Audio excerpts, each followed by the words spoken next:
किसी गांव में एक साधु रहा करता था। वह जब भी नाचता था तभी बारिश होती थी। इसलिए गांव के लोगों को जब भी बारिश की जरूरत होती तब यह लोग उस साधु के पास जाते और उनसे अनुरोध करते कि वह नाचे। और जब वह नाचने लगते तो बारिश जरूर होती थी। कुछ दिनों बाद 4 लड़के शहर से गांव में घूमने आए। जब उन्हें यह बात पता चली कि किसी साधु के नाचने से बारिश होती है तो उन्हें यकीन नहीं हुआ। शहरी पढ़ाई लिखाई के घमंड में उन्होंने गांव वालों को चुनौती दे दी कि अगर हम भी नाचेंगे तो बारिश होगी, और अगर हमारे नाचने से बारिश नहीं हुई तो साधु के नाचने से भी बारिश नहीं होगी। अगले दिन सुबह सुबह गांव वाले उन चारों लड़कों को लेकर साधु के कुटिया के पास पहुंचे। गांव वालों ने साधु को सारी बात बताई। फिर उन लड़कों ने नाचना शुरू किया। पहले लड़के ने नाचना शुरू किया। आधा घंटा बीत गया। फिर पहला लड़का थक कर बैठ गया, पर बादल नहीं दिखे।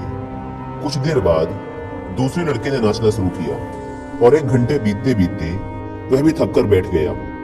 बाकी दोनों लड़कों ने भी ऐसा ही किया, पर बारिश नहीं हुई। अब साधु की बारी थी। उसने नाचना शुरू किया। 1 घंटा बीत गया, पर बारिश नहीं हुई। साधु फिर भी नहीं रुका, वह नाचता ही रहा। नाचते नाचते 2 घंटे बीत गए, पर बारिश नहीं हुई। 4 घंटे बीत गए, पर बारिश नहीं हुई। लेकिन साधु तो रुकने का नाम ही नहीं ले रहा था। धीरे धीरे शाम ढलने लगी कि तभी बादलों की गड़गड़ाहट सुनाई दी और थोड़ी देर बाद जोरों की बारिश होने लगी। यह देखकर चारों लड़के दंग रह गए और तुरंत साधु से क्षमा मांगी। फिर चारों लड़कों ने साधु से पूछा, बाबा, भला ऐसा क्यों कि हमारे नाचने से बारिश नहीं हुई और आपके नाचने से बारिश हो गई?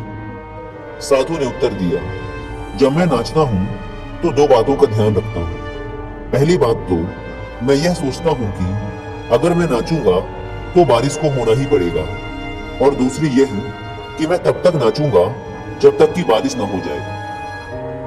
सफलता पाने वाले में भी यही गुण विद्यमान होता है। वे जिस काम को भी करते हैं उसमें उन्हें सफल होने का पूरा भरोसा होता है, और वह तब तक उस काम को करते हैं जब तक कि उसमें सफल ना हो जाए।